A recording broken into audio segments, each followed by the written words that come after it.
Hello friends, இந்த வீடியோவில் நம்ம என்ன பார்க்க போகிறோன்னா சென்னை வாசிகள் சங்கம் பற்றி தான் பார்க்க போகிறோம். இந்த சென்னை வாசிகள் சங்கம் தென்னிந்தியாவில் தொடங்கப்பட்ட காலத்தால் முற்பட்ட அமைப்பு அப்படின்னு சொல்கிறாங்க. இந்த அமைப்பு பார்த்திங்கன்னா தனிப்பட்ட குழுக்களோட விருப்பங்களை காட்டிலும் பொதுமக்களோட தேவைகளை கவர்மெண்ட்டுக்கு எடுத்து சொல்கிறது தான் இந்த குழுவோட ஒரு நோக்கமாக இருந்திருக்கு. இந்த அமைப்பை ஆங்கிலத்தில் எப்படி சொல்லுவாங்கன்னா மெட்ராஸ் நேட்டிவ் அசோசியேஷன் அப்படின்னு சொல்லுவாங்க. ஷார்ட்டாக சொல்லுவாங்கன்னா MNA அப்படின்னு சொல்லுவாங்க.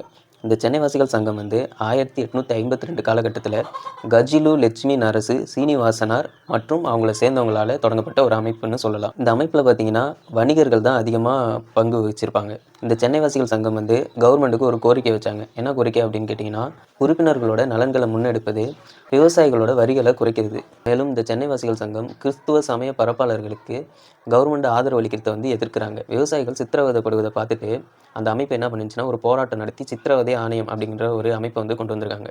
இந்த சித்திரவதை ஆணைய அமைப்பு மூலமா சித்திரவதை சட்டம் ஒழிச்சிருக்காங்க. மேலும் இந்த சென்னை வாசிகள் சங்கம் 1862 அப்புறம் கொஞ்சம் கொஞ்சமாக செயலிருந்து போயிடுச்சுன்னு சொல்கிறாங்க. இந்த வீடியோ உங்களுக்கு யூஸ்ஃபுல்லாக இருந்ததுன்னா நம்ம சேனலை லைக் பண்ணிவிட்டு சப்ஸ்கிரைப் பண்ணுங்கள். நன்றி.